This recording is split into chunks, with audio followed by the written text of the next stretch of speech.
এই পৃথিবী যত কিয়ামতের সন্নিকটবর্তী হবে, এই পৃথিবীতে বিভিন্ন রকমের ফিতনা, বালা, মুসিবত একের পর এক আসতে থাকবে। তুলনা করা হয়েছে যে একটা তসবির যদি রশিটা কেটে দেওয়া হয়, দানাগুলো যেরকম একের পরে একে পড়তে থাকে, ঠিক তেমনিভাবে এই পৃথিবীতে একের পর এক ফিতনা আসতে থাকবে। একটা ফিতনা শেষ হতে না হতেই আর একটা ফিতনা আসবে। সেই ভয়াবহ পরিস্থিতির ধারণা রসুল পাক সাল্লাল্লাহু আলাইহি ওয়াসাল্লাম আমাদেরকে এভাবে দিয়েছেন যে ইউসবিহুর রাজুলু মুমিনান ওয়া ইউমসি কাফিরা। অবস্থা এত সঙ্গীন হবে, যেই লোকটা সকালবেলা পর্যন্ত মুমিন ছিল, সন্ধ্যা হতে না হতে সে কাফের হয়ে যাবে। সন্ধ্যাবেলায় যেই লোকটা মুমিন ছিল, সকাল হতে না হতে সে কাফের হয়ে যাবে। অর্থাৎ এই শেষ জামানার ফিতনার কারণে মানুষ ঈমান হারা হতে থাকবে, তারা বেদিন হয়ে যেতে থাকবে। কেন? কিয়ামতের পূর্বে অনেক দল এই পৃথিবীতে আগমন করবে, যারা মানুষকে ঈমান থেকে দূরে নেওয়ার জন্য চেষ্টা করবে। রাসূল পাক সাল্লাল্লাহু আলাইহি ওয়াসাল্লাম একবার সাহাবায়ে কেরামকে সামনে নিয়ে জমিনের উপরে তিনি একটা সরল রেখা অঙ্কন করলেন এবং তিনি বললেন, এটাই হলো সিরাতে মুস্তাকিম। যেই সিরাতে মুস্তাকিমের জন্য আমরা আল্লাহ রব্বুল আলামিনের কাছে সূরা ফাতিহার ভিতরে দোয়া করে থাকি, ইহদিনাস সিরাতাল মুস্তাকিম। এরপরে রাসূল পাক সাল্লাল্লাহু আলাইহি ওয়াসাল্লাম এই সরল রেখার পার্শ্বে 6টি করে তিনি রেখা অঙ্কন করলেন এবং তিনি বললেন যে এইগুলো হলো রাস্তা, যেই রাস্তার মাথায় শয়তান বসা আছে। অতএব এই সরল রেখা থেকে যারা বিচ্যুত হয়ে যাবে, পাশের যে চিকন রেখাগুলো আছে, যে রাস্তাগুলো আছে, এই রাস্তা যারা অবলম্বন করবে, তারা শয়তানের খপ্পরে পড়ে যাবে, তারা গোমরা হয়ে যাবে।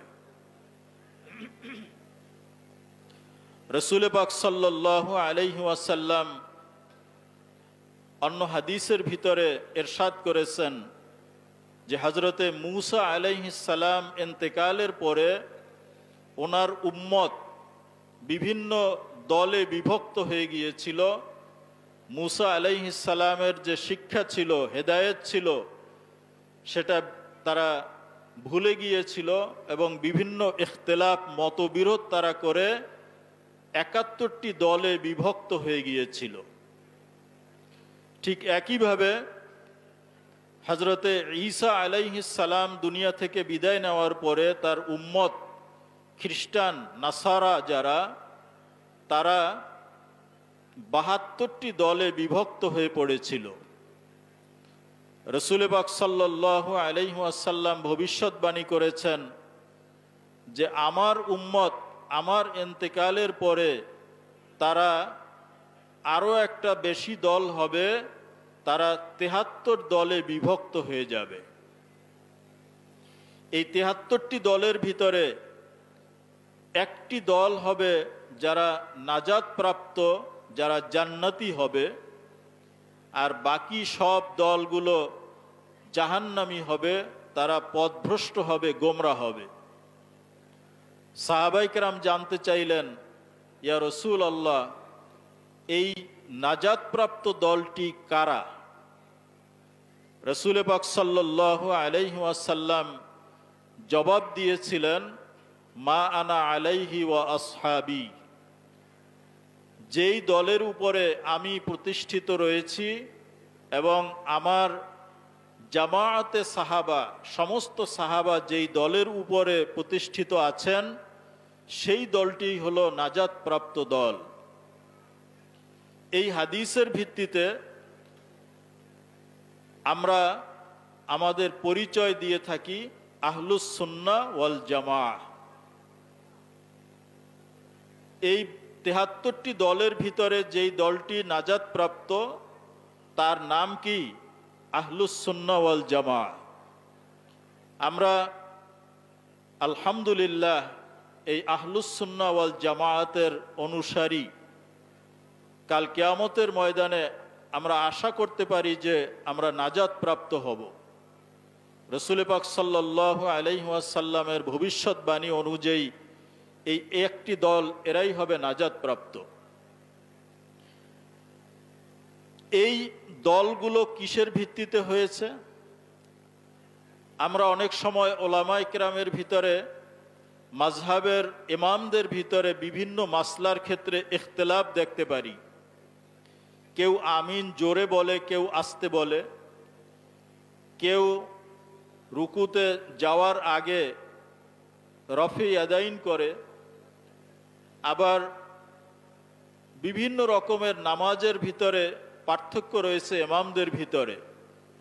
কেউ ইমামের পিছনে সূরা ফাতিহা পড়া জরুরি মনে করেন, কেউ মনে করেন না। এরকম ফিকহি বা ফুরুআতের ভিতরে যে ইখতিলাফ রয়েছে, মতবিরোধ রয়েছে, এর ভিত্তিতে এই ৭২ বা ৭৩ দল হয় নাই। ৭৩ দল হয়েছে আকীদা বা বিশ্বাসের ভিত্তিতে। রাসূল পাক সাল্লাল্লাহু আলাইহি ওয়াসাল্লাম আমাদের কাছে যা কিছু নিয়ে এসেছেন আল্লাহ রব্বুল আলামিনের পক্ষ থেকে, আমাদেরকে সেটা গ্রহণ করার জন্য আল্লাহ রব্বুল আলামিন হুকুম করেছেন। মা আতাকুমুর রাসূলু ফাখুযুহু ওয়া মা নাহাকুম আনহু ফান্তাহু। অতএব রাসূল পাক সাল্লাল্লাহু আলাইহি ওয়াসাল্লাম আমাদের জন্য আল্লাহর পক্ষ থেকে কোরআনের মাধ্যমে যে বিধানগুলো নিয়ে এসেছেন, আমরা সেগুলো সব বিশ্বাস করি। এই জন্য আমরা মুমিন। ঈমানের একেবারে প্রথম কথাই হলো আল্লাহকে বিশ্বাস করা, আল্লাহর সাথে কাউকে শরীক না করা। এটাকে বলা হয় তাওহীদ, আল্লাহর একত্ববাদ। অতএব যেই ব্যক্তি আল্লাহর সাথে কাউকে শিরিক করবে না, আল্লাহর যাবতীয় সিফাত এবং জাতকে বিশ্বাস করবে, সেই ব্যক্তি হলো, সংক্ষিপ্ত কথায় সেই ব্যক্তি হলো মুমিন। এজন্য হাদিস শরীফে রাসূল পাক সাল্লাল্লাহু আলাইহি ওয়াসাল্লাম বলেছেন, মান ক্বালা লা ইলাহা ইল্লাল্লাহ দাখালাল জান্নাহ। যেই ব্যক্তি খালেস অন্তরে লা ইলাহা ইল্লাল্লাহ পড়বে, সেই ব্যক্তি জান্নাতি হয়ে গেল। আপনারা প্রশ্ন করতে পারেন যে লা ইলাহা ইল্লাল্লাহ বললেই যদি জান্নাতি হয়ে যায়, তাহলে মুহাম্মাদুর রাসূলুল্লাহ এটা না বললে হবে কি না? হাদিসের ভিতরে বলা হয় নাই যে মান ক্বালা লা ইলাহা ইল্লাল্লাহু মুহাম্মাদুর রাসূলুল্লাহ ফাদাখালাল জান্নাহ, এরকম বলা হয় নাই। বলা হয়েছে মান ক্বালা লা ইলাহা ইল্লাল্লাহ দাখালাল জান্নাহ। আসলে যেই ব্যক্তি আল্লাহ রব্বুল আলামিনকে মানবে, আল্লাহ তাআলা এই পৃথিবীতে মানুষের হেদায়েতের জন্য যে পয়গম্বর পাঠিয়েছেন, নবী রসুল পাঠিয়েছেন, সেই নবী রসুলকে যদি কেউ অস্বীকার করে, তাহলে সেই ব্যক্তি মূলত আল্লাহকেই মানল না। অতএব লা ইলাহা ইল্লাল্লাহর মধ্যে মুহাম্মাদুর রাসূলুল্লাহ নিহিত আছে। যেই ব্যক্তি রাসূল পাক সাল্লাল্লাহু আলাইহি ওয়াসাল্লামের অনুসরণ করলো, ইতাআত করলো, সে আল্লাহর ইতাআত করলো।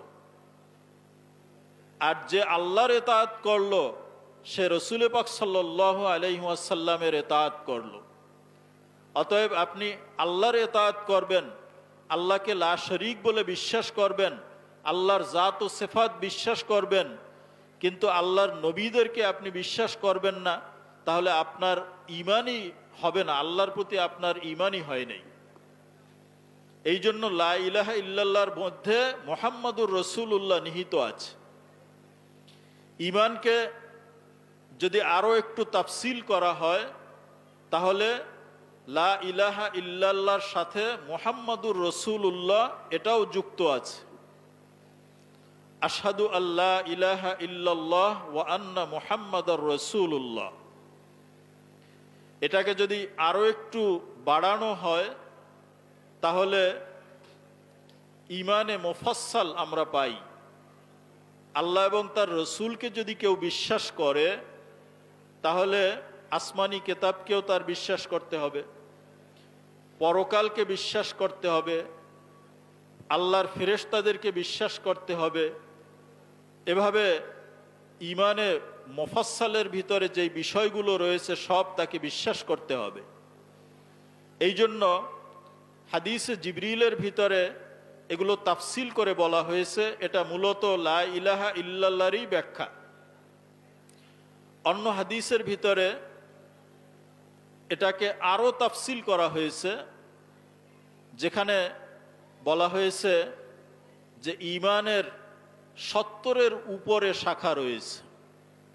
শুআবুল ঈমান, ঈমানের শাখা। আফজলুহা কওলু লা ইলাহা ইল্লাল্লাহ ওয়া আদনাহা ইমাতাতুল আযা আনিত তরিক। এই ঈমানের 70-এর উপরে যে শাখাগুলো রয়েছে, তার মধ্যে সর্বশ্রেষ্ঠ শাখা হলো কওলু লা ইলাহা ইল্লাল্লাহ, আল্লাহ ছাড়া কোনো উপাস্য নেই, এটা বিশ্বাস করা। আর সর্বনিম্ন শাখা হলো যে রাস্তা থেকে একটা কষ্টদায়ক বস্তু দূরে সরিয়ে ফেলা। আপনি রাস্তা দিয়ে চলতেছেন, রাস্তায় একটা কাটা পড়া আছে, অথবা মনে করেন একটা কলার ছোলা পড়া আছে, যেটার উপরে পা রেখে কেউ পা ফসকে পড়ে যেতে পারে, ব্যথা পেতে পারে। আপনি ওই কষ্টদায়ক বস্তুটা, ইট পাথর কাটা, এগুলোকে রাস্তা থেকে সরিয়ে রাখলেন। এটাই প্রমাণ বহন করে যে আপনার মধ্যে ঈমান আছে।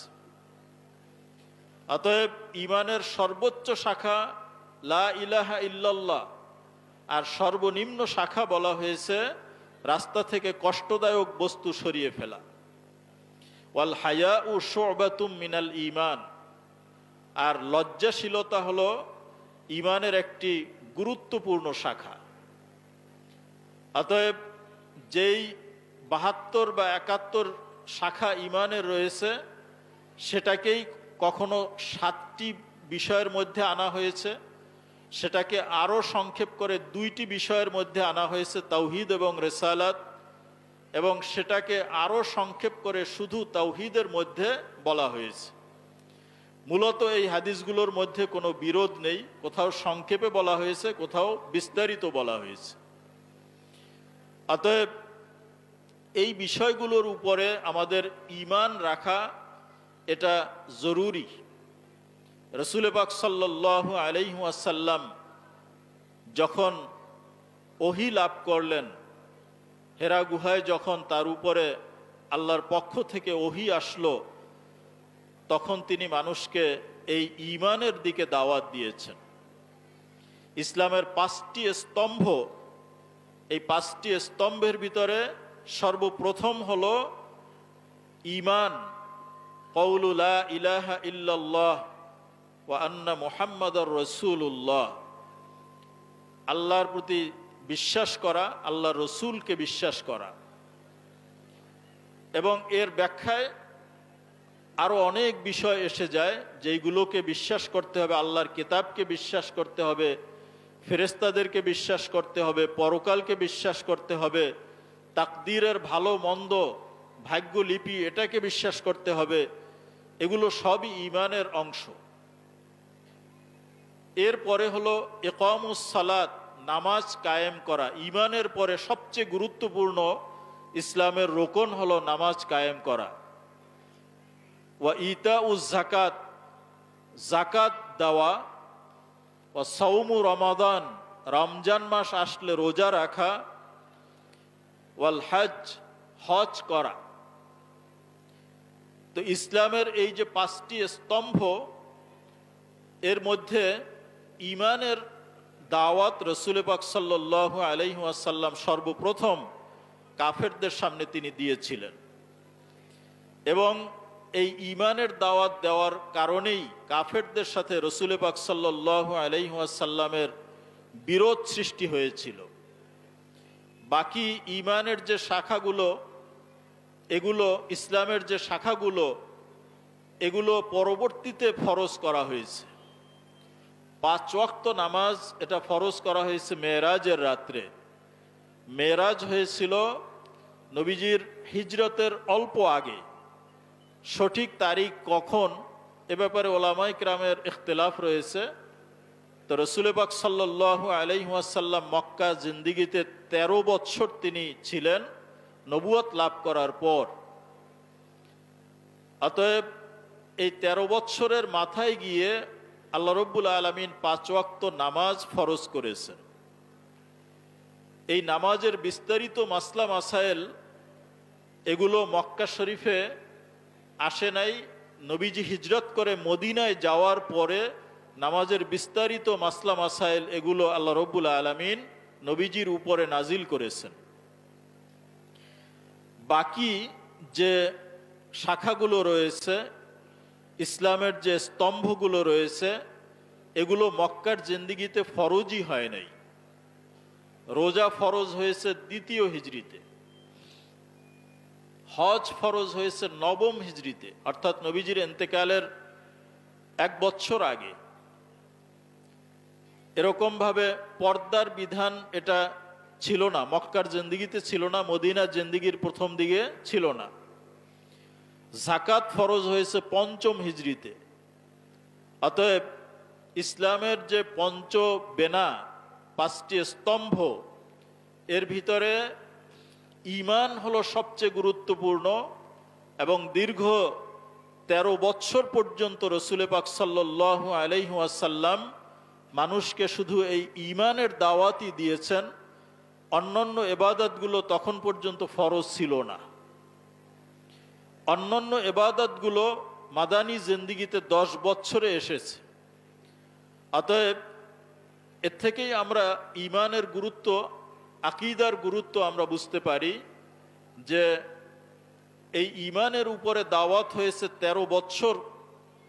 এর পরে অন্যান্য বিষয়ের উপরে আল্লাহ রব্বুল আলামিন আমাদেরকে হুকুম দিয়েছেন। এই জন্য ঈমান বা আকীদা এটা হলো সবচেয়ে গুরুত্বপূর্ণ বিষয়।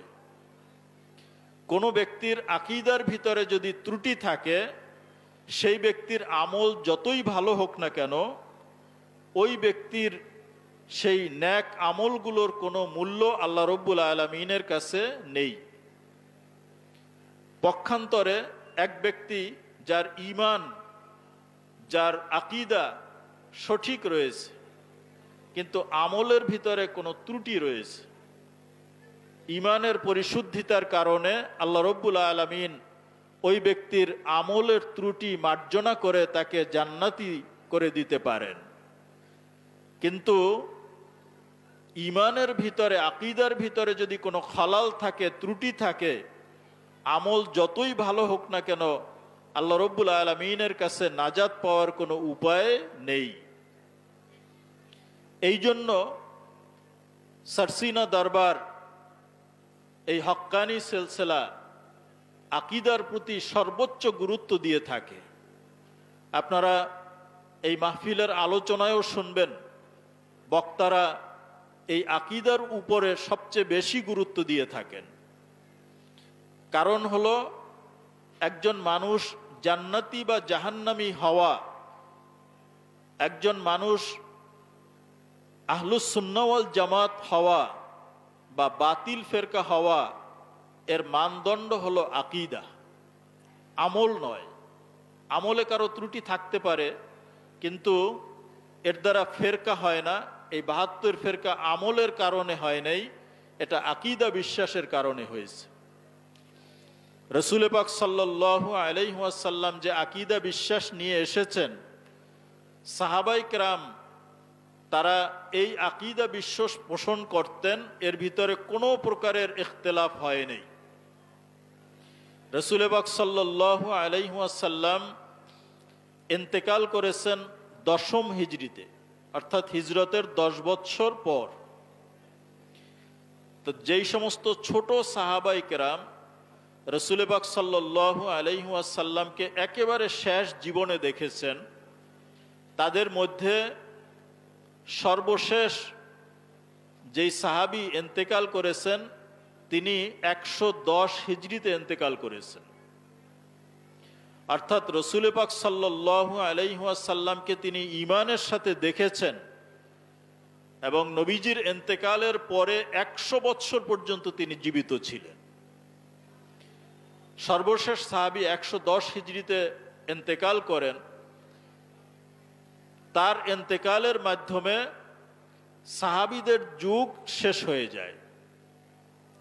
রাসূল পাক সাল্লাল্লাহু আলাইহি ওয়াসাল্লাম 3টা যুগের ব্যাপারে কল্যাণের সাক্ষ্য দিয়েছেন। তিনি বলেছেন, খায়রুল কুরুনি করনি সুম্মাল্লাযিনা ইয়ালুনহুম সুম্মাল্লাযিনা ইয়ালুনহুম, সবচেয়ে উত্তম যুগ হলো আমার যুগ, অর্থাৎ নবীজির সাহাবীদের যুগ। সুম্মাল্লাযিনা ইয়ালুনহুম, এরপরে পরবর্তী যুগ অর্থাৎ তাবেঈদের যুগ। সুম্মাল্লাযিনা ইয়ালুনহুম, এরপরে তাবেঈ যারা, তাদের যুগ। তো এরকম হয় নাই যে সাহাবায়ে কেরামের যুগে কোনো তাবেঈ ছিল না। সাহাবায়ে কেরামের যুগেও তাবেঈ ছিল। যেই সমস্ত সাহাবায়ে কেরাম নবীজিকে ঈমানের সাথে দেখেছেন তারা সবাই মদিনায় ছিলেন না। নবীজি তাদেরকে বিভিন্ন দায়িত্ব দিয়ে দূর দেশে পাঠিয়ে দিয়েছেন।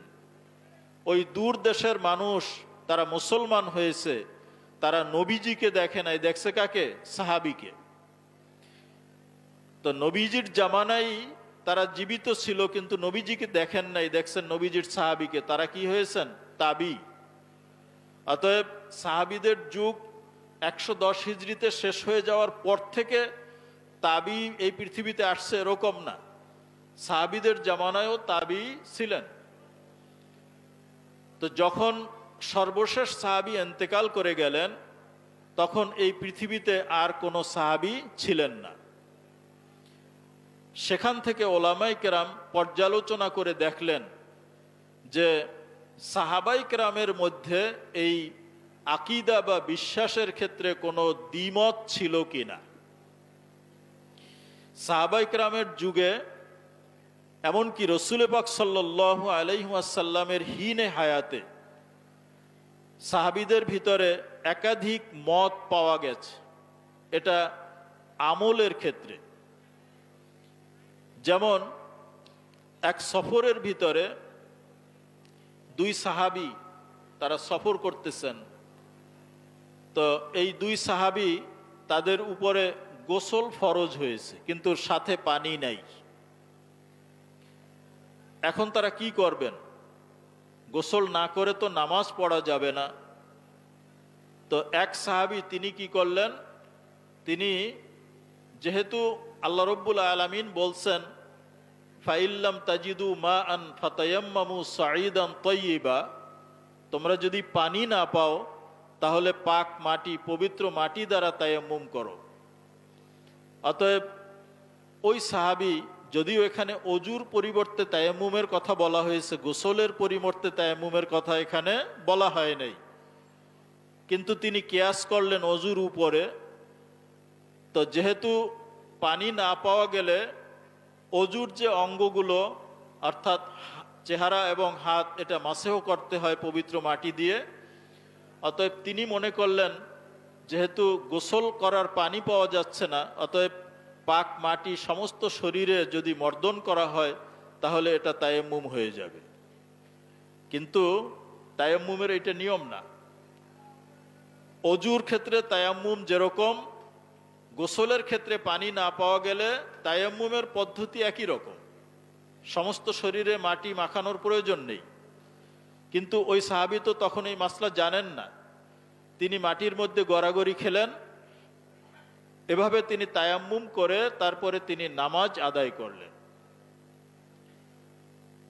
আরেক সাহাবী তিনি চিন্তা করলেন যে নবীজিকে আমাদেরকে এরকম বলেন নাই, অজুর ক্ষেত্রে তায়াম্মুম করতে বলছেন পানি না পেলে, কিন্তু গোসলের ক্ষেত্রে তো এরকম কিছু বলেন নেই। অতএব এখন তো আমি অপবিত্র আছি, অপবিত্র অবস্থায় সেজদা দেওয়া, নামাজ পড়া তো জায়েজ নেই, নামাজের জন্য পবিত্রতা শর্ত। সেই সাহাবী চিন্তা করলেন যে এই অবস্থায় নামাজ পড়া যাবে না, যখন পানি পাবো গোসল করে পবিত্র হয়ে আমি নামাজ পড়ে নেব, প্রয়োজনে আমি কাজা করে নেব। অতএব এক সাহাবী তিনি কাজা করলেন, নামাজ পড়লেন না, আর একজন ওইভাবে তায়াম্মুম করে তিনি নামাজ পড়লেন। রাসূল পাক সাল্লাল্লাহু আলাইহি ওয়াসাল্লামের কাছে সফর থেকে আসার পরে এই ঘটনা উল্লেখ করা হলো। তো নবীজি কাউকে ভৎসনা করেন নাই যে তোমার এইটা ঠিক হয় নাই বা তোমার এইটা ঠিক হয় নাই। মাসলা না জানা পর্যন্ত তো আমল করা যাবে না। তবে নবীজি তাদেরকে তায়াম্মুমের পদ্ধতি শিখিয়ে দিলেন যে তুমি যেভাবে মাটিতে গড়াগড়ি করে তায়াম্মুম করছো এটা পদ্ধতি না, অজুর তায়াম্মুমের ব্যাপার আর গোসলের ক্ষেত্রে তায়াম্মুম একই রকম। তো সাহাবী দুই মত হয়েছেন। এরকম ভাবে রাসূল পাক সাল্লাল্লাহু আলাইহি ওয়াসাল্লাম বনু কুরাইজার যুদ্ধের সময় হুকুম করেছেন যে তোমরা বনু কুরাইজায় গিয়ে আসরের নামাজ পড়বে। তো সাহাবায়ে কেরাম রওনা হলেন, কিন্তু বিলম্ব হয়ে যাওয়ার কারণে পথিমধ্যে আসরের ওয়াক্ত হয়ে গেল। আসরের ওয়াক্ত প্রায় শেষ হয়ে যাচ্ছে। সাহাবায়ে কেরামের মধ্যে দুই দল হয়ে গেল।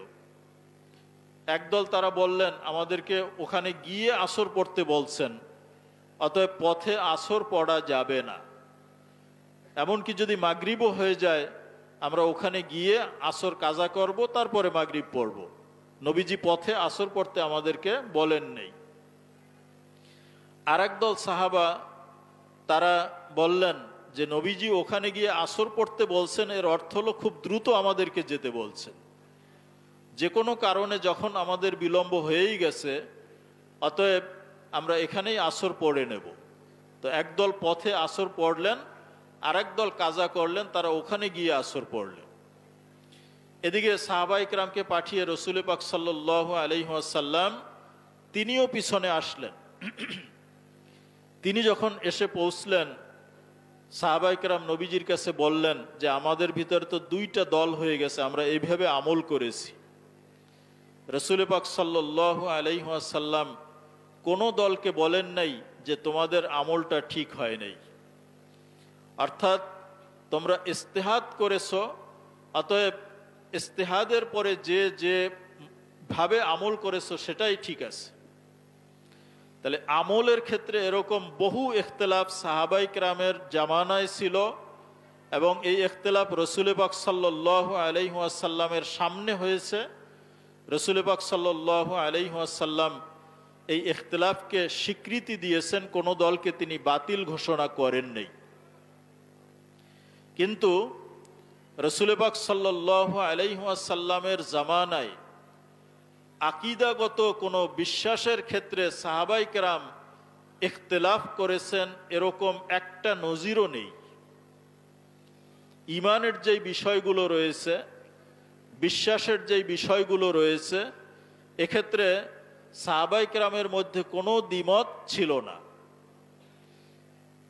এইটাকে বলা হয় ইস্তেকরা।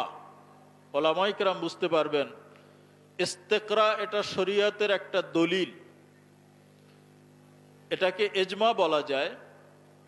অর্থাৎ যখন সমস্ত মানুষের ভিতরে পরিসংখ্যান করে দেখা যায় যে সবাই এই কাজটা করেছেন, তখন এটা ইস্তেকরা বলা হয়।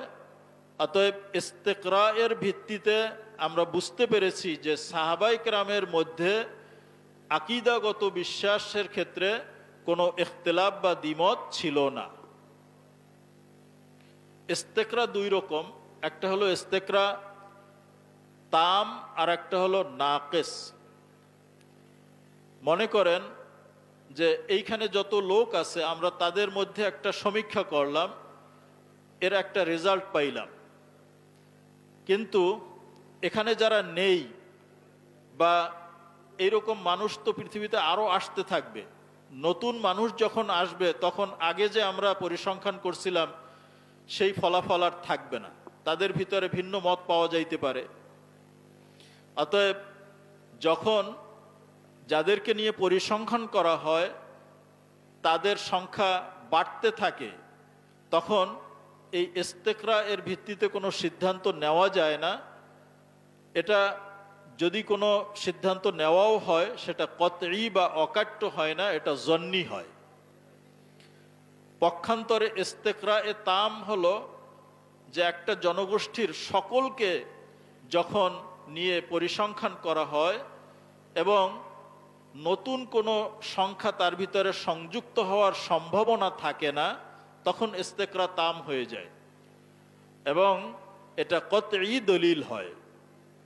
অতএব সাহাবাই কেরামের সর্বশেষ সাহাবী যখন মারা গেছেন, অতএব একেবারে সব সাহাবীদেরকে নিয়ে পর্যালোচনা করে কোনো সিদ্ধান্ত নিলে পরে এটা পরিবর্তন হওয়ার আর কোনো সম্ভাবনা নাই, কারণ নতুন করে আর সাহাবীর জন্ম হবে না।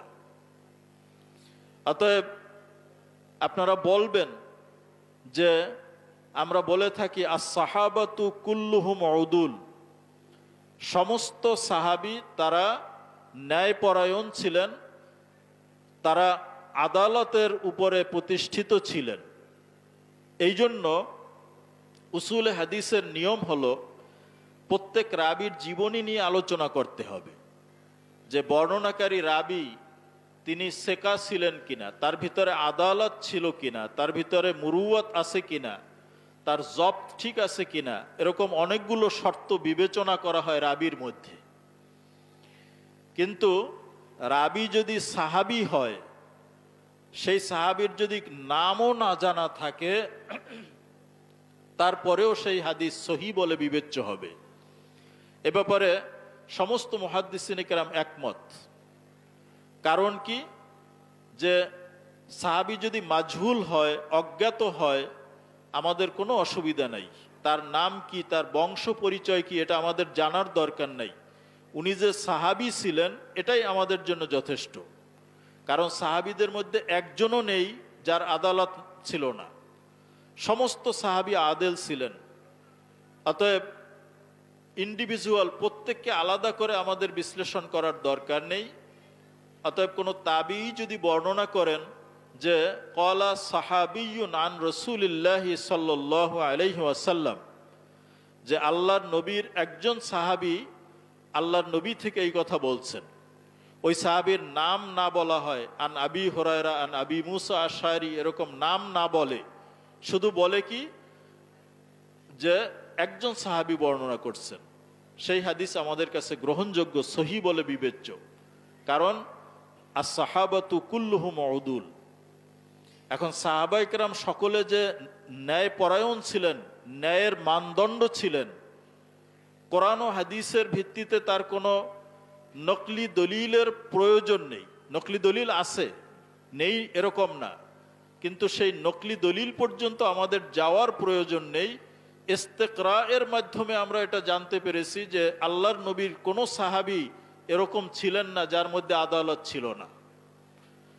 অতএব এখান থেকে একটা মূল নীতি আসলো, আস-সাহাবাতু কুল্লুহুম উদুল।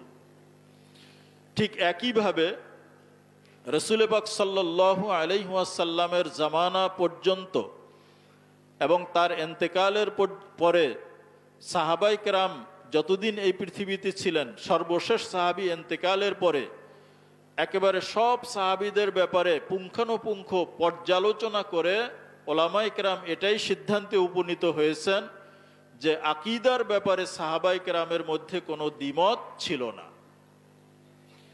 সাহাবায়ে কেরামের দৌর জামানা যখন শেষ হয়ে গেল, এরপরে এই ইখতিলাফ শুরু হলো এবং রাসূল পাক সাল্লাল্লাহু আলাইহি ওয়াসাল্লাম যে ভবিষ্যৎবাণী করেছেন যে আমার উম্মত আমার ইন্তেকালের পরে ৭৩ দলে বিভক্ত হবে, সেই ৭৩ দলে এই উম্মত বিভক্ত হয়েছে। এবং রসুল পাক সাল্লাল্লাহু আলাইহি ওয়াসাল্লাম এদের কারো কারো স্পষ্ট পরিচয়ও তিনি উল্লেখ করেছেন। রসুল পাক সাল্লাল্লাহু আলাইহি ওয়াসাল্লামের পরে মূল 6টি ফেরকার আবির্ভাব ঘটে সাহাবায়ে কেরামের যুগ শেষ হয়ে যাওয়ার পরে। এই 6টা ফেরকার আবার প্রত্যেকটার 12টা শাখা আছে।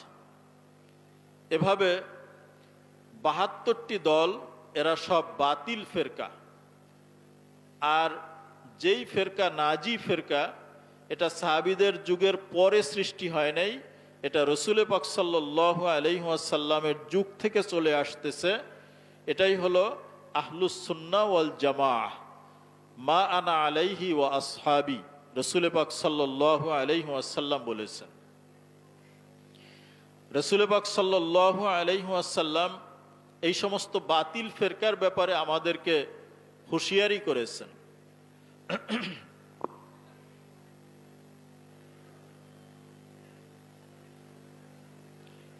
মাজমাউজ জাওয়ায়েদের ভিতরে একটি হাদিস রয়েছে, রসুল পাক সাল্লাল্লাহু আলাইহি ওয়াসাল্লাম একবার সাহাবায়ে কেরামকে বললেন যে সাহাবায়ে কেরাম রসুল পাক সাল্লাল্লাহু আলাইহি ওয়াসাল্লামের সামনে এক ব্যক্তির খুব প্রশংসা করল যে এই লোকটার ইবাদত বন্দিগি অত্যন্ত বেশি, এই লোকটা অনেক নেক আমল করে। রসুল পাক সাল্লাল্লাহু আলাইহি ওয়াসাল্লামের কাছে এভাবে প্রশংসা করা হলো। এর ভিতরে ওই লোকটা মজলিসে উপস্থিত হলো। রসুল পাক সাল্লাল্লাহু আলাইহি ওয়াসাল্লাম তাকে লক্ষ্য করে বললেন যে এই মুহূর্তে তোমার অন্তরের ভিতরে এই কথাটা আছে কিনা যে আমি সবচেয়ে নেককার ব্যক্তি? ওই লোক বলল যে হ্যাঁ, আমার অন্তরে এইটাই উদ্রেক হচ্ছে যে আমি হলাম সবচেয়ে নেককার ব্যক্তি। এরপরে ওই ব্যক্তি মসজিদে নামাজে দাঁড়িয়ে গেল। রসুল পাক সাল্লাল্লাহু আলাইহি ওয়াসাল্লাম বললেন যে ওই লোককে গিয়ে হত্যা করো।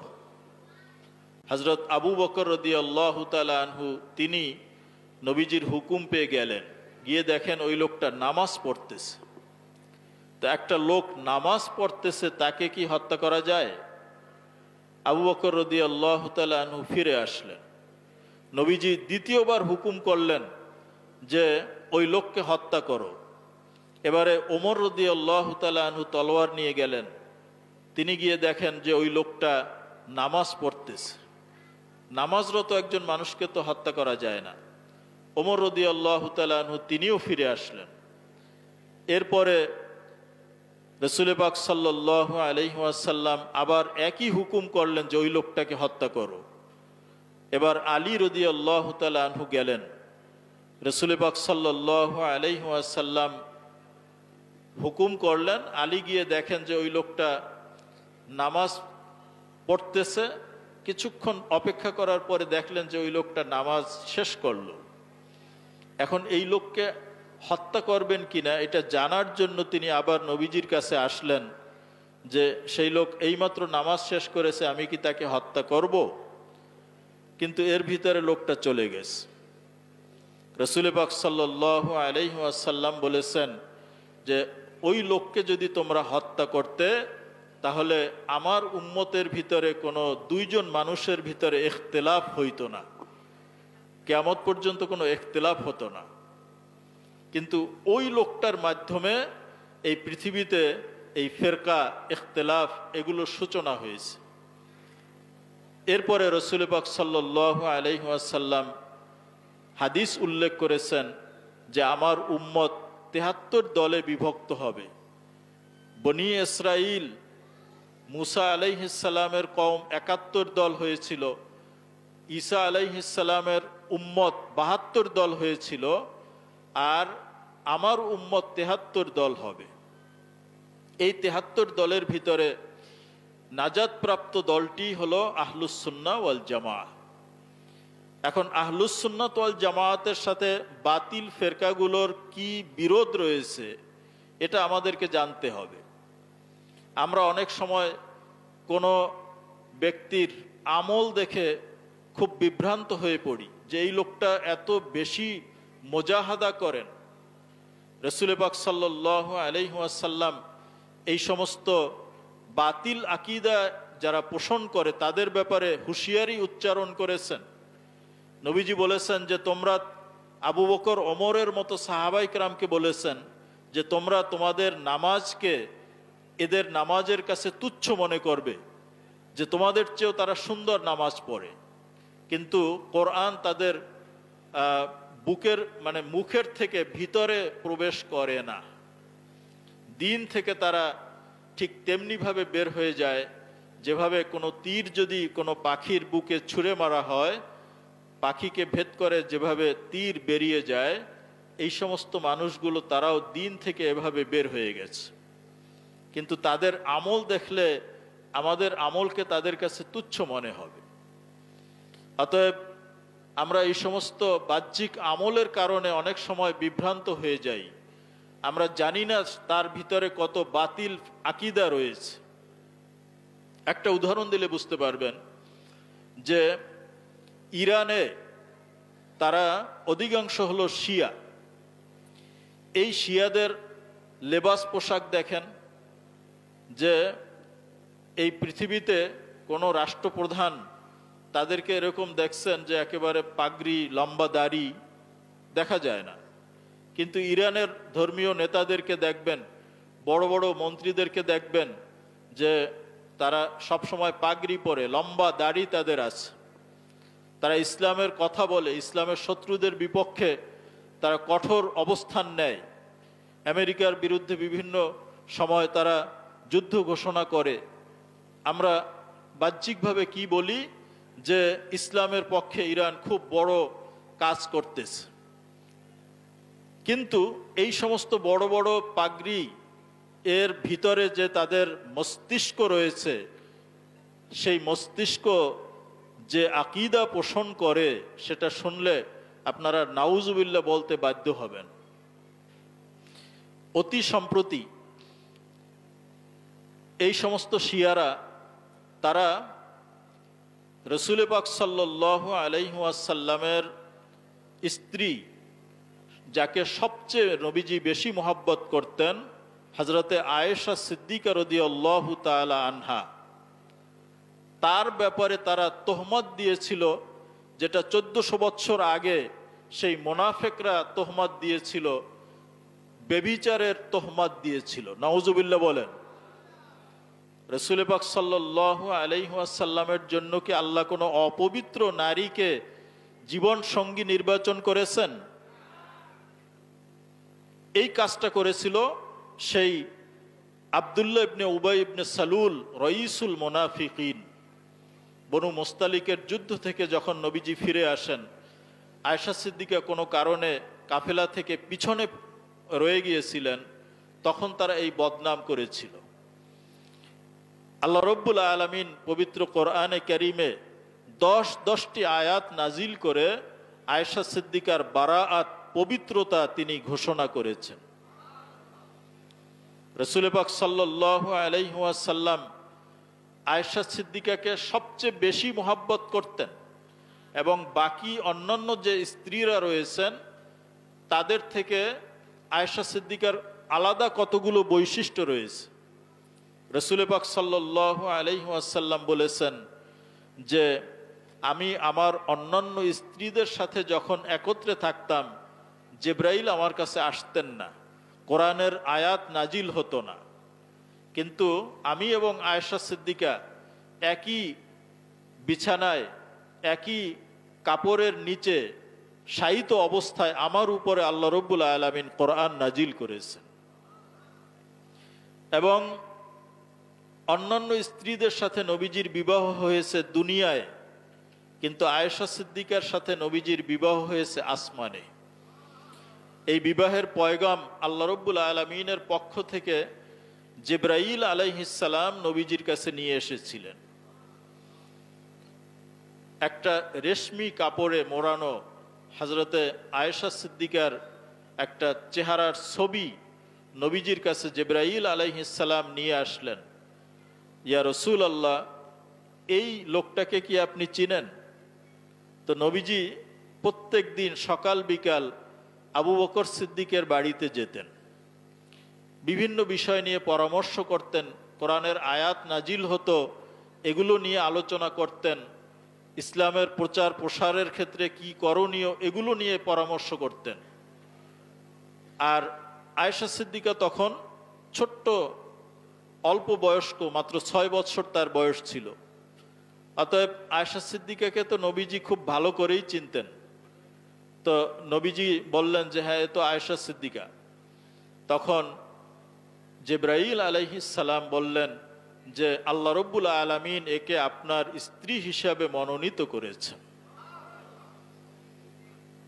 আয়েশা সিদ্দিকা বলেন যে এটা আমার জন্য সৌভাগ্য যে রসুল পাক সাল্লাল্লাহু আলাইহি ওয়াসাল্লামের ইন্তেকাল হয়েছে আমার ঘরে এবং আমার দিনে।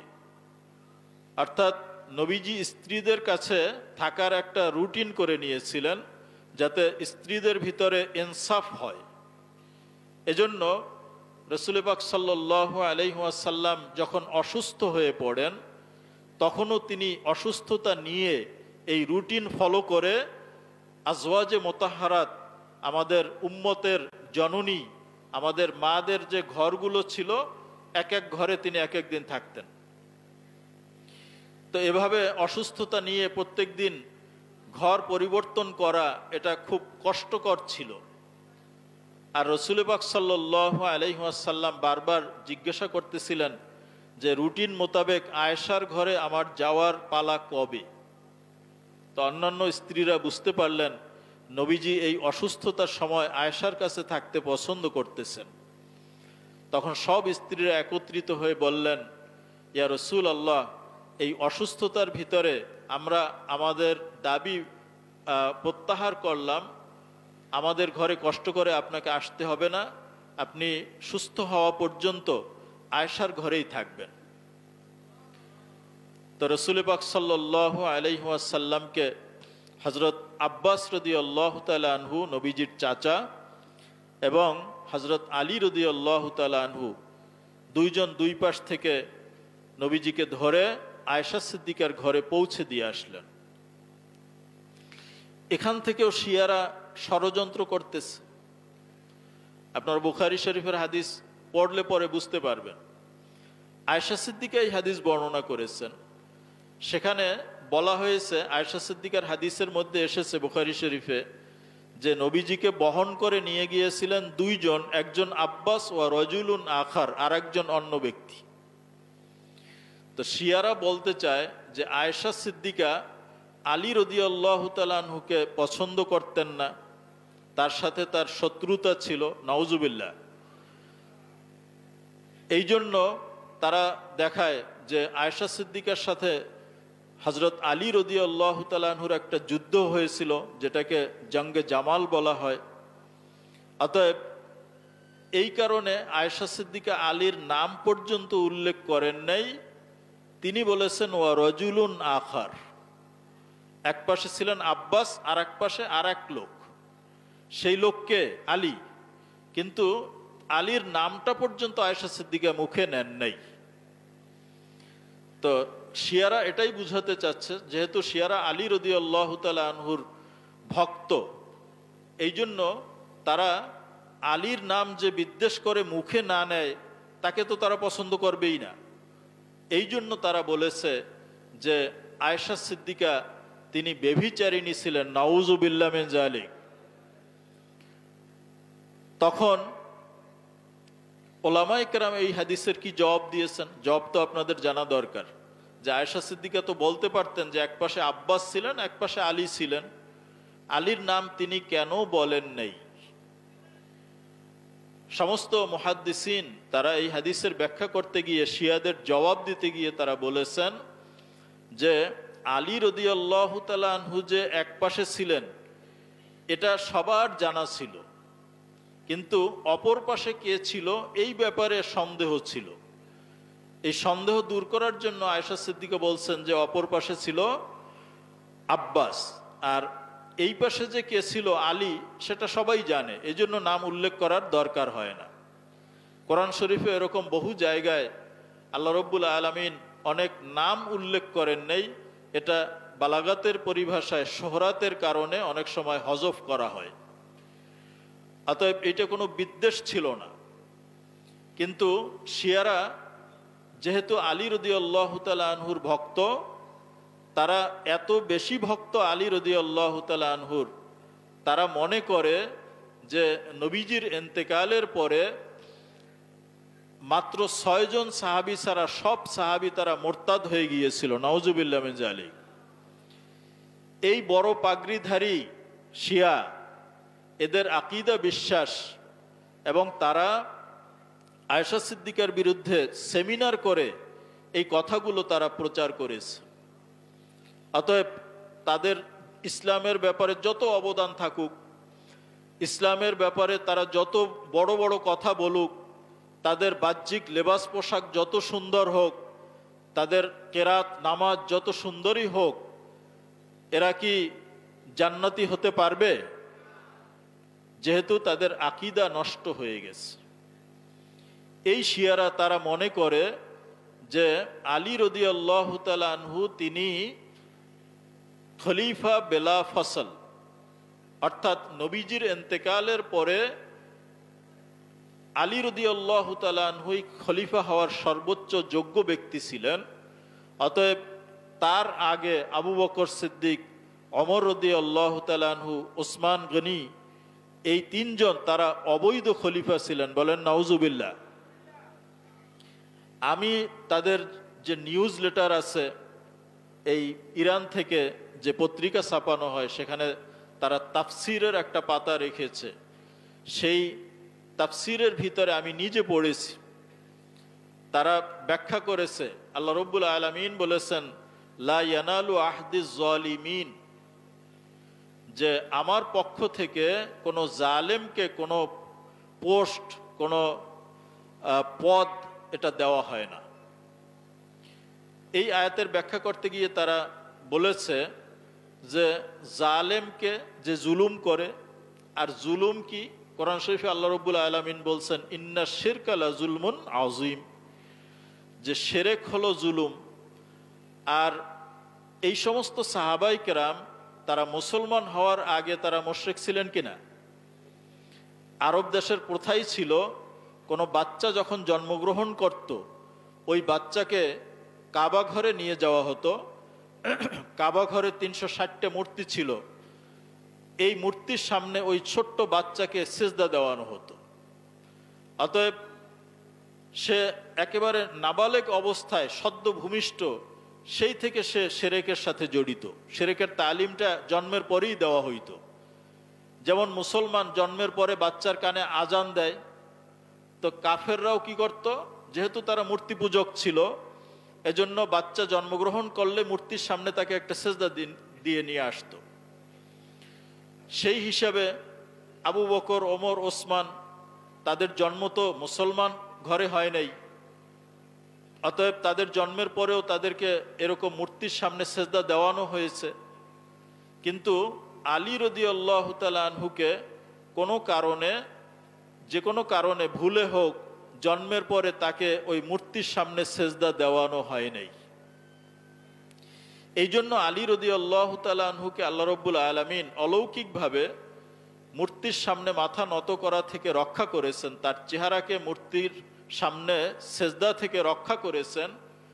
এজন্য আলী রাদিয়াল্লাহু তাআলা আনহুর একটা উপাধি হলো কাররামাল্লাহু ওয়াজহাহু। কাররামাল্লাহু ওয়াজহাহু শব্দের অর্থ হলো আল্লাহ তার চেহারাকে সম্মানিত রেখেছেন, অর্থাৎ মূর্তির সামনে এই চেহারাকে অবনমিত করেন নাই। তো ওনারা তাফসির করতেছেন এইগুলো ব্যাখ্যা করে, তাহলে আলী রাদিয়াল্লাহু তাআলা আনহু নবীজির পরে খলিফা হওয়ার যোগ্য, কারণ আল্লাহর পক্ষ থেকে কোনো জালেমকে এই পোস্ট দেওয়া হয় না। আর ইচ্ছায় হোক অনিচ্ছায় হোক, এই 3 খলিফা আবু বকর, ওমর, ওসমান, জন্মের পরে তাদেরকে শিরিক করানো হয়েছে, শিরিক জুলুম, অতএব এরা জালেম, অতএব এরা এই পোস্টের যোগ্য না। দেখছেন কত সুন্দর তাফসির তারা করে দিয়েছে। রাসূল পাক সাল্লাল্লাহু আলাইহি ওয়াসাল্লামের হাদিস শোনেন, জবাব কি? এই তাফসির তো সুন্দর বুঝাই দিয়েছে, এটার জবাব কি শোনেন। রাসূল পাক সাল্লাল্লাহু আলাইহি ওয়াসাল্লাম বলেছেন, আল ইসলামু ইয়াহদিমু মা কানা ক্বাবলাহু। কোনো মুসলমান, কোনো ব্যক্তি যখন সে আগের ধর্ম পরিত্যাগ করে, শিরক পরিত্যাগ করে যখন মুসলমান হলো, ইয়াহদিমু মা কানা ক্বাবলাহু, তার পূর্বে যা ছিল সবকে ধ্বংস করে দেয়। ধরে নিলাম যদি তারা শিরক করেও থাকেন, এরপরে যখন তারা মুসলমান হয়েছেন, এই মুসলমান হওয়ার পরে এই ইসলাম তাদের পিছনের সমস্ত শিরক, অপরাধ, সমস্ত গুনাহকে ধ্বংস করে দিয়েছে। অতএব এখন এই লোকটাকে কি মুশরিক বলা যাবে? এই লোকটাকে কি জালেম বলা যাবে? যাবে না। সর্বোপরি কথা হলো, রাসূল পাক সাল্লাল্লাহু আলাইহি ওয়াসাল্লাম সুস্পষ্ট ইঙ্গিত দিয়ে গেছেন যে আমার পরে একমাত্র আবু বকর সিদ্দিক তিনিই খলিফা হবেন। এগুলো বিস্তারিত বলার সময় হবে না, দুই একটি কথা বলি। হযরতে আবু বকর রাদিয়াল্লাহু তাআলা আনহু নবীজির ইন্তেকালের আগে একবার নবীজি একটা ভাষণ দিয়েছিলেন। এই ভাষণের ভিতরে রাসূল পাক সাল্লাল্লাহু আলাইহি ওয়াসাল্লাম বললেন যে আল্লাহ রাব্বুল আলামিন তার কোনো এক বান্দাকে ইখতিয়ার দিয়েছেন, সে ইচ্ছা করলে এই দুনিয়াও থাকতে পারে, ইচ্ছা করলে সে আল্লাহর সান্নিধ্যেও যেতে পারে। আল্লাহর ওই বান্দা দুনিয়াকে গ্রহণ না করে আল্লাহর সান্নিধ্যকে গ্রহণ করে নিয়েছে। তো এই কথা বলার পরে সাহাবায়ে কেরাম কিছুই বুঝতে পারলেন না যে কোন বান্দা, কাকে আল্লাহ ইখতিয়ার দিয়েছেন। কিন্তু আবু বকর সিদ্দিক রাদিয়াল্লাহু তাআলা আনহু এই কথা শোনার পরে তিনি জারজার করে ক্রন্দন করতে লাগলেন। তিনি একেবারে ছোট বাচ্চাদের মতো কান্না জুড়ে দিলেন। সাহাবায়ে কেরাম আবু বকরকে দেখে আশ্চর্য হলেন যে নবীজি এক ব্যক্তির কথা বলছেন, তাতে আবু বকরের কান্নার কি কারণ? কিন্তু আবু বকর কেন ক্রন্দন করেছিলেন সেটা তিনিই জানতেন। কারণ এখানে এক ব্যক্তি বলতে নবীজি নিজেকেই বুঝিয়েছেন। অর্থাৎ আল্লাহ রাব্বুল আলামিন যেই মিশন দিয়ে নবীজিকে পাঠিয়েছিলেন সেই মিশন শেষ হয়ে গেছে। আল ইয়াউমা আকমালতু লাকুম দীনাকুম ওয়া আতমামতু আলাইকুম নি'মাতি ওয়া রাদিতু লাকুমুল ইসলামা দীনা। দিন পরিপূর্ণ হয়ে গেছে। এই ইতমামে দ্বীনের জন্যই আল্লাহ রাব্বুল আলামিন নবীজিকে পাঠিয়েছিলেন। অতএব দায়িত্ব শেষ হয়ে যাওয়ার পরে তো দুনিয়া থেকে তার চলে যাওয়ার পালা। আল্লাহ রাব্বুল আলামিন নবীজিকে ইখতিয়ার দিয়েছেন যে হে হাবিব, ইচ্ছা করলে আপনি দুনিয়ায় থাকতে পারেন, আর ইচ্ছা করলে আপনি আমার সান্নিধ্যে চলে আসতে পারেন। তো নবীজি আল্লাহর সান্নিধ্যকে গ্রহণ করে নিয়েছেন। এর অর্থ হলো যে নবীজি অচিরেই আমাদেরকে ছেড়ে দুনিয়া থেকে চলে যাবেন। এই ইঙ্গিতটা একমাত্র আবু বকর বুঝতে পেরেছিলেন, আর কেউ বুঝতে পারেন নাই। রাসূল পাক সাল্লাল্লাহু আলাইহি ওয়াসাল্লাম সেই ভাষণের মধ্যে বলেছিলেন যে আজকে থেকে এই মসজিদে নববীর সাথে যতগুলো খিড়কি দরজা আছে সবগুলো বন্ধ করে দেওয়া হবে, ইল্লা বাবা আবি বকর, আবু বকর সিদ্দিকের দরজা ছাড়া। অর্থাৎ মসজিদে নববীর পাশে রাসূল পাক সাল্লাল্লাহু আলাইহি ওয়াসাল্লামের আজওয়াজে মুতাহহারাত, ওনাদের ঘর ছিল। এর দেখা দেখি সাহাবায়ে কেরাম তারাও এই মসজিদে নববীর একেবারে ওয়াল ঘিসে আরো অনেক ঘর তৈরি করেছিলেন। তো এই সমস্ত সাহাবায়ে কেরাম আজান হলে পরে নিজের ঘর থেকে মসজিদে ঢুকতেন। এরকম মসজিদে নববীর সাথে অনেক ঘর ছিল। তো রাসূল পাক সাল্লাল্লাহু আলাইহি ওয়াসাল্লাম দেখলেন এভাবে যদি সবাই মসজিদের সাথে ঘর তৈরি করে তাহলে কেমন হয়।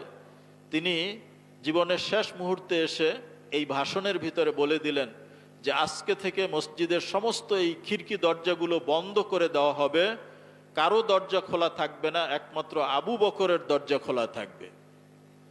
ওলামায়ে কেরাম বলেছেন এর অর্থ হলো যে নবীজির পরে আবু বকর সিদ্দিক খলিফা হবেন। কারণ যিনি খলিফা হবেন তিনিই ইমাম হবেন। রাসূল পাক সাল্লাল্লাহু আলাইহি ওয়াসাল্লাম এরকম অনেক সময় হতো যে মসজিদে একামত হয়ে যেত, নবীজি হুজরা থেকে বের হয়ে ইমামতি করতেন। অতএব যিনি ইমাম হবেন তার দরজা মসজিদের সাথে থাকা দরকার। সব দরজা বন্ধ করে আবু বকর সিদ্দিকের দরজাটা খোলা রাখার অর্থই হলো নবীজির পরে আবু বকর সিদ্দিক খলিফা হবেন। রাসূল পাক সাল্লাল্লাহু আলাইহি ওয়াসাল্লাম যখন মরজে মউত অসুস্থতা নিয়ে তিনি মসজিদে ইমামতি করেছেন, কিন্তু যখন অসুস্থতা আরও বেড়ে গেল, নবীজি গোসল করলেন, মসজিদে যাবেন, কিন্তু বেহুশ হয়ে পড়ে গেলেন। হুশ ফিরে আসলে পরে আবার তিনি গোসল করে মসজিদে রওনা দিলেন, বেহুশ হয়ে গেলেন। তিনবার এভাবে বেহুশ হয়ে যাওয়ার পরে রাসূল পাক সাল্লাল্লাহু আলাইহি ওয়াসাল্লাম বললেন, মুরু আবা বকরিন আন ইউসাল্লিয়া বিন নাস, মানুষকে গিয়ে বলো আবু বকর যেন তাদের ইমামতি করে নামাজ পড়িয়ে দেন, এশার নামাজ। আবু বকর সিদ্দিক রাসূল পাক সাল্লাল্লাহু আলাইহি ওয়াসাল্লামের মুসাল্লায় দাঁড়াইলেন এবং তিনি নবীজির ইন্তেকাল পর্যন্ত 17 ওয়াক্ত নামাজের ইমামতি করেছেন। অতএব নবীজির হীনে হায়াতে তার মুসাল্লায় যিনি বসেছেন, নামাজ পড়েছেন, এটাই ইঙ্গিত বহন করে এটা হলো বড় ইমামত। আলী রাদিয়াল্লাহু তাআলা আনহু বলেছেন, যার ব্যাপারে শিয়ারা বলে থাকে যে নবীজির পরে তিনিই খলিফা হওয়ার যোগ্য, সেই যোগ্যতা আলী রাদিয়াল্লাহু তাআলা আনহু তিনি কি বলেছেন? তিনি কখনো কি বলেছেন যে নবীজির পরে আমার খলিফা হওয়ার কথা আবু বকর কেন হলো? এটা তো তিনি কখনো বলেনই নাই। বরং এই হাদিস থেকে আলী রাদিয়াল্লাহু তাআলা আনহু আবু বকর সিদ্দিকের খেলাফতকে স্বীকৃতি দিয়েছেন। তিনি বলেছেন যে নবীজির হীনে হায়াতে বড় ইমামতি আমরা আবু বকর সিদ্দিকের পিছনে ইক্তেদা করেছি বড় ইমামতের ক্ষেত্রে, অর্থাৎ নামাজের ইমামতি হলো বড় ইমামতি। অতএব দুনিয়ার ইমামত বা নেতৃত্বের ক্ষেত্রে আমরা কেন তার অনুসরণ করব না? অর্থাৎ খলিফা হওয়া এটা হলো দুনিয়ার নেতৃত্ব, আর নামাজের ইমামত এটা হলো বড় ইমামত। অতএব বড় ইমাম হিসাবে আমরা যাকে মেনে নিয়েছি, ছোট ব্যাপারে দুনিয়ার ব্যাপারে আমরা কেন তার ইমামত মেনে নেব না? অতএব আলী রাদিয়াল্লাহু তাআলা আনহু তিনি আবু বকর সিদ্দিকের খেলাফতকে মেনে নিয়েছেন, কিন্তু আলী রাদিয়াল্লাহু তাআলা আনহুর অতিরিক্ত ভক্ত এই শিয়া সম্প্রদায় তারা বলে থাকে যে আলী রাদিয়াল্লাহু তাআলা আনহু তিনি খলিফায়ে বেলা ফসল, অর্থাৎ নবীজির পরেই কোনো বিরতি ছাড়া, মাঝখানে কোনো খলিফার খেলাফত ছাড়া তিনি খলিফা হওয়ার যোগ্য ছিলেন। এই জন্য আহলুস সুন্নাত ওয়াল জামাত এবং বাতিল ফেরকা এদের আকীদা বিশ্বাস আমাদেরকে জানতে হবে। এই সংক্ষিপ্ত সময়ে তো তাদের আকীদা বিশ্বাস সম্পর্কে আমরা আলোচনা বিস্তারিত করতে পারবো না। তবে আহলুস সুন্নাত ওয়াল জামাতের কিছু বৈশিষ্ট্য আমি আপনাদেরকে বলতেছি, যার ভিত্তিতে আপনারা বাতিল ফেরকা সহজেই চিনতে পারবেন। তো যে কথা বলছিলাম, এই শিয়া সম্প্রদায় তারা সাহাবায়ে কেরামের একটা বড় জামাতকে কাফের মনে করে থাকে। তারা বলে থাকে যে মাত্র গুটি কতেক সাহাবী নবীজির ইন্তেকালের পরে মুসলমান ছিলেন, বাকি সব মোরতাদ হয়ে গেছেন। নাউজুবিল্লাহ মিন যালিক। অতএব আহলুস সুন্নাত ওয়াল জামাত বা নাজি ফেরকার পরিচয় দিতে গিয়ে রাসূল পাক সাল্লাল্লাহু আলাইহি ওয়াসাল্লাম বলেছেন, মা আনা আলাইহি ওয়া আসহাবি। অতএব রাসূল পাক সাল্লাল্লাহু আলাইহি ওয়াসাল্লামের সাহাবায়ে কেরামকে যদি কেউ কাফের মনে করে, সেই ব্যক্তি কি কখনো আহলে সুন্নাত ওয়াল জামাত হতে পারে? অথচ রাসূল পাক সাল্লাল্লাহু আলাইহি ওয়াসাল্লাম স্পষ্ট হাদিসে বলেছেন, লা তাসুব্বু আসহাবি, আমার কোন সাহাবীকে তোমরা গালি দিবে না। অন্য হাদিসে বলছেন, লা তাত্তাখিজুহুম গরাদাম মিন বাদি, আমার অবর্তমানে আমার কোন সাহাবীকে তোমরা সমালোচনার লক্ষ্যবস্তুতে পরিণত করবে না। অন্য হাদিসে যে তোমাদের মধ্যে কেউ যদি উহুদ পাহাড় পরিমাণ স্বর্ণ আল্লাহর রাস্তায় দান করে দেয়, আর আমার কোনো সাহাবী সে যদি এক মুদ পরিমাণ, সামান্য পরিমাণ দান করে, তোমার এই উহুদ পাহাড় পরিমাণ দান এটা ওই সাহাবীর এক মুদ পরিমাণ দানের সমান হবে না। অতএব রাসূল পাক সাল্লাল্লাহু আলাইহি ওয়াসাল্লাম সাহাবাই কেরামের ব্যাপারে আমাদেরকে সতর্ক করে গিয়েছেন, অথচ এরা বলে যে সাহাবাই কেরাম তারা জুলুম করেছেন, তারা অবৈধভাবে খলিফা হয়েছেন, তারা মোরতাদ হয়ে গেছেন। অতএব এই বিশ্বাস আকীদা যদি কেউ রাখে এবং এই বিশ্বাস পোষণ করে, তার কোনো আমল গ্রহণযোগ্য হবে না, সে কখনো আহলুস সুন্নাত ওয়াল জামাতের অন্তর্গত হতে পারবে না। বলবেন আমাদের সমাজে শিয়া তো নাই, শিয়া নাই, কিন্তু শিয়ার আকীদা আমাদের সমাজে আসছে কিনা? নামে শিয়া নাই, কিন্তু শিয়ারা যে আকীদা বিশ্বাস পোষণ করে, খারিজি, রাফিজি এবং বিভিন্ন বাতিল ফেরকা, মুতাজিলা, কাররামিয়া, জাহমিয়া, জাবরিয়া, কাদরিয়া, এই বাতিল ফেরকাদের নামে আমাদের সমাজে নাই। এখন নতুন নতুন ফেরকা, নতুন নতুন নাম হয়েছে, কিন্তু এই ৭২ যে বাতিল ফেরকা, এদের যে আকীদা বিশ্বাস, এগুলোই তারা ধার করে নিয়ে আসছে। অতএব আজকে আমাদের সমাজে আশেপাশে শিয়া নাই, কিন্তু সাহাবীদেরকে সমালোচনার ঊর্ধ্বে মনে করে না, সাহাবীদেরকে সমালোচনা করে, এরকম লোক আছে কিনা? আছে। অতএব যারা সাহাবাই কেরামকে সমালোচনার ঊর্ধ্বে মনে করে না, মিয়ারে হক মনে করে না, সাহাবীদের বিভিন্ন আমল নিয়ে সমালোচনা করে, মনে করবেন যে তাদের ভিতরে এই শিয়া আকীদা আছে, খারিজি আকীদা তাদের মধ্যে আছে। হযরত আব্দুল্লাহ ইবনে আব্বাস রাদিয়াল্লাহু তাআলা আনহু, ওনাকে জিজ্ঞেস করা হয়েছিল যে আহলুস সুন্নাত ওয়াল জামাত, যেটাকে নাজি ফেরকা বলা হয়েছে, তাদের কিছু আলামত বলেন। তিনি 10টি আলামত বলেছেন। কয়টি আলামত? 10টি। 1 নম্বর হলো তাফদিলুশ শাইখাইন। শাইখাইন বলতে আবু বকর এবং ওমর। আবু বকর এবং ওমর রাদিয়াল্লাহু তাআলা আনহুকে সমস্ত সাহাবায়ে কেরামের উপরে ফজিলত দিতে হবে। আমরা সব সাহাবীকে মানি এবং সকল সাহাবায়ে কেরামের ফজিলতের ব্যাপারে নবীজি হাদিস বলেছেন, আসহাবি কান নুজুম বিআইয়িহিম ইক্তাদাইতুম ইহতাদাইতুম। কিন্তু মর্যাদাগতভাবে সব সাহাবী একরকম ছিলেন না। আহলুস সুন্নাত ওয়াল জামাতের আকীদা বিশ্বাস হলো যে সাহাবীদের মধ্যে সবচেয়ে বেশি মর্যাদা হলো শাইখাইন, রাসূল পাক সাল্লাল্লাহু আলাইহি ওয়াসাল্লামের 2 শ্বশুর আবু বকর সিদ্দিক এবং ওমর রাদিয়াল্লাহু তাআলা আনহু। এই আকীদা যখন আহলুস সুন্নাত ওয়াল পোষণ করে আহলুস সুন্নাত ওয়াল জামাত, এর মাধ্যমে শিয়াদের সাথে আহলুস সুন্নাত ওয়াল জামাতের পার্থক্য হয়ে গেল। শিয়ারা মনে করে নবীজির সাহাবীদের ভিতরে সবচেয়ে বেশি মর্যাদা আলী রাদিয়াল্লাহু তাআলা আনহু।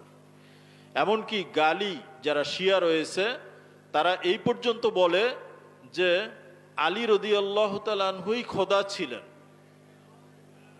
এর চেয়ে যারা একটু নিচের, তারা বলে না, তিনি খোদা ছিলেন না, তবে আলী নিজে নবী ছিলেন। জিবরাইল আলাইহিস সালাম ওহী নিয়ে ভুলে নবীজির কাছে দিয়ে গেছেন, দেওয়ার কথা ছিল আলীর কাছে। নাউজুবিল্লাহ বলেন। এগুলো তাদের আকীদা বিশ্বাস। অতএব আহলুস সুন্নাত ওয়াল জামাতের শেয়ার বিশ্বাস হলো তাফজিলুশ শাইখাইন, আবু বকর ওমরকে সর্বোচ্চ মর্যাদা দেওয়া। দ্বিতীয় হলো তাওকিরুল খাতানাইন, রাসূল পাক সাল্লাল্লাহু আলাইহি ওয়াসাল্লামের 2 জামাতা ওসমান এবং আলী, এই 2 জনকে সম্মান করা। একদল আছে যারা আলী রাদিয়াল্লাহু তাআলা আনহুর চরম ভক্ত, তাকে খোদার আসন পর্যন্ত নিয়ে ঠেকিয়েছে। ঠিক এর বিপরীতে খারিজি সম্প্রদায়, তারা আলী রাদিয়াল্লাহু তাআলা আনহুকে মনে করে যে আলী রাদিয়াল্লাহু তাআলা আনহু কাফের হয়ে গেছে, অর্থাৎ তিনি মুআবিয়া রাদিয়াল্লাহু তাআলা আনহুর সাথে যখন জঙ্গে সিফফিন হয়েছিল, তখন তৃতীয় পক্ষকে সালিশ হিসেবে মেনে নিয়েছিলেন। তো আলী রাদিয়াল্লাহু তাআলা আনহুর একদল ভক্ত, তারা এই সালিশ মানার কারণে তারা বলেছে ইনিল হুকমু ইল্লা লিল্লাহ, যে ফয়সালা আল্লাহ দিবেন, মানুষকে ফয়সালার দায়িত্ব দেওয়া এটা শিরক, অতএব আলী মুশরিক হয়ে গেছেন, তাকে হত্যা করো। এবং তারা আলী রাদিয়াল্লাহু তাআলা আনহুকে হত্যা করার চেষ্টাও করেছিল এবং হত্যাও করেছিল। অতএব আমরা চরমপন্থীও না, শিথিলপন্থীও না। আলী রাদিয়াল্লাহু তাআলা আনহুর ব্যাপারে আমরা অতিরিক্ত মহাব্বত করি না, তাকে আবু বকর ওমরের উপরেও স্থান দেই না, আবার তাকে আমরা কাফেরও বলি না, তাকে আমরা যথাযোগ্য সম্মান দিয়ে থাকি। এটাই হলো আহলুস সুন্নাত ওয়াল জামায়াতের আকীদা। তৃতীয় হলো তাজিমুল কিবলাতাইন। আমরা নামাজ পড়ি কোন দিকে ফিরে? কাবা বাইতুল্লাহর দিকে ফিরে। কিন্তু বাইতুল মুকাদ্দাস এক সময় কিবলা ছিল। নবীজি 16 বা 17 মাস মদিনায় হিজরত করার পরে বাইতুল মুকাদ্দাসের দিকে ফিরে নামাজ আদায় করেছেন। অতএব সেই বাইতুল মুকাদ্দাসকেও আমরা সম্মান করি, আর আমরা বাইতুল্লাহকেও সম্মান করি। কিন্তু যারা খ্রিস্টান, যারা ইহুদি, তারা বাইতুল মুকাদ্দাসকে সম্মান করে কিন্তু বাইতুল্লাহকে সম্মান করে না। অতএব এই সমস্ত বাতিল ফেরকা, এদের সাথে আমাদের পার্থক্য যে আমরা দুইও কেবলাকে সম্মান করি, নামাজ পড়ি বাইতুল্লাহর দিকে ফিরে। চতুর্থ, আসসালাতু আলাল জানাজাতাইন। কিছু মানুষ আছে তাদের আকীদা বিশ্বাস হলো, বাতিল ফেরকা, যে কোনো ব্যক্তি কোনো গুনার কাজ করলে সে কাফের হয়ে যায়। আচ্ছা বলেন তো, কোনো কাফেরের জানাজা পড়া যাবে না। এখান থেকে আমাদের সমাজে একটা ভুল মাসলাও প্রচলিত আছে যে কেউ যদি আত্মহত্যা করে তাহলে তার জানাজা পড়ে না অনেকে। কিন্তু আত্মহত্যা করা, এটা আত্মহত্যার মাধ্যমে ব্যক্তি কাফের হয়ে যায় না। এটা একটা বড় কবিরা গুনাহ, কিন্তু ব্যক্তি মুমিন থাকে। সুতরাং তার জানাজা পড়তে হবে। যদি বিনা জানাজায় এই লোককে দাফন করা হয়, জানাজা তরক করার কারণে ফরজ তরকের গুনায় সকল এলাকাবাসী গুনাহগার হবে। অতএব আহলুস সুন্নাত ওয়াল জামায়াতের আকীদা হলো কবিরা গুনাহকারী ঈমান থেকে খারেজ হয়ে যায় না। অতএব নেককার ব্যক্তির জানাজাও পড়তে হবে, বদকার ব্যক্তির জানাজাও পড়তে হবে। পঞ্চম, আসসালাতু খালফাল ইমামাইন। ইমামের ভিতরে যদি কোনো ত্রুটি থাকে তারপরেও তার ইমামত, তার পিছনে ইক্তেদা করা যাবে। অর্থাৎ যদি সেই ইমাম কোনো একটা গুনার কাজ করেছে, এখন আপনি জামাত ছেড়ে দিয়ে বাড়িতে বসে নামাজ পড়তে পারবেন না। ভালো ইমাম খোঁজ করেন, কিন্তু সেই পর্যন্ত তার পিছনে আপনার ইক্তেদা করতে হবে। আপনি জামাত তরক করতে পারবেন না। তারকুল খুরুজে আলাল ইমামাইন। এবং প্রশাসক তিনি যদি কোনো অন্যায় করে থাকেন তার বিরুদ্ধে বিদ্রোহ করা যাবে না, তাকে ইসলাহ করতে হবে। সংক্ষেপ বললাম, আল মাসহু আলাল খুফাইন, মোজার উপরে মাসহ করা। এই মাসলা আমরা অনেকে জানি না। অর্থাৎ যদি কেউ চামড়ার মোজা পরিধান করে তাহলে অজুর ক্ষেত্রে এই চামড়ার মোজার উপরে মুকিম ব্যক্তি তিনি একদিন এক রাত পর্যন্ত মাসহ করতে পারবেন, পা ধোয়ার প্রয়োজন নেই। আর যদি মুসাফির হন 3 দিন 3 রাত পর্যন্ত তিনি মাসহ করতে পারবেন। কিন্তু অনেকে এই মাসহ আলাল খুফাইনকে মানেন না। এই মাসহ আলাল খুফাইন, এটা নবীজি আমাদেরকে হাদিসে তালিম দিয়েছেন। আহলুস সুন্নাত ওয়াল জামাত এই মাসহ আলাল খুফাইনকে মেনে নিয়েছেন, বাতিল ফিরকা এটা মানে না।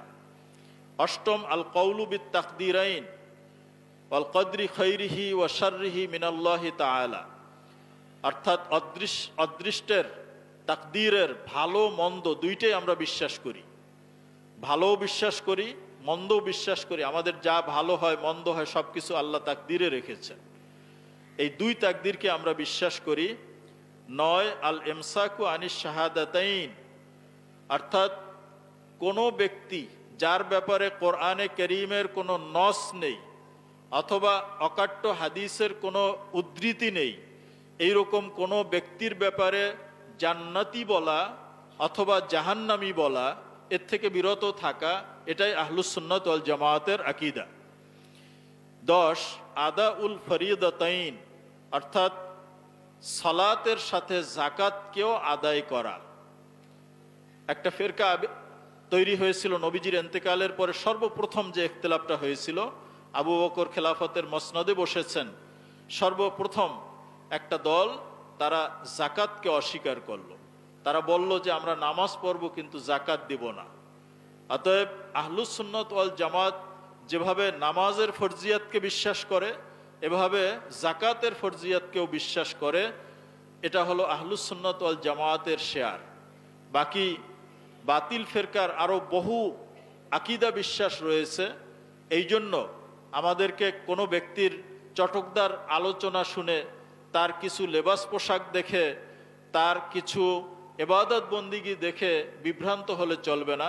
আগে আমাকে দেখতে হবে যে ওই ব্যক্তির আকীদা ঠিক আছে কিনা।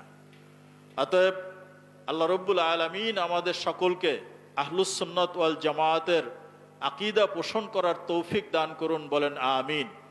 আলহামদুলিল্লাহ, এই সারসিনা দরবার শরীফ সম্পূর্ণ আহলুস সুন্নাত ওয়াল জামায়াতের আকীদার ভিত্তিতে পরিচালিত, এবং আমাদের মুরব্বী যারা রয়েছেন এবং যারা আমাদের মুরব্বী চলে গিয়েছেন, সকলেই আহলুস সুন্নাত ওয়াল জামায়াতের আকীদা বিশ্বাস আমাদেরকে তালিম দিয়ে গেছেন, এবং সেই আকীদার থেকে সারসিনা দরবার এখন পর্যন্ত চুল পরিমাণ বিচ্যুত হয় নাই। এবং আমরা দোয়া করব কিয়ামত পর্যন্ত আহলুস সুন্নাত ওয়াল জামায়াতের আকীদার উপরে এই দরবার প্রতিষ্ঠিত থাকবে। আমরা সকলে আহলুস সুন্নাত ওয়াল জামায়াতের অন্তর্ভুক্ত হয়ে কাল কিয়ামতের ময়দানে নাজি ফিরকার অন্তর্গত হতে পারবো। আল্লাহ সেই তৌফিক আমাদের সকলকে দান করুন, আমিন। ওয়া আখির দাওয়ানা।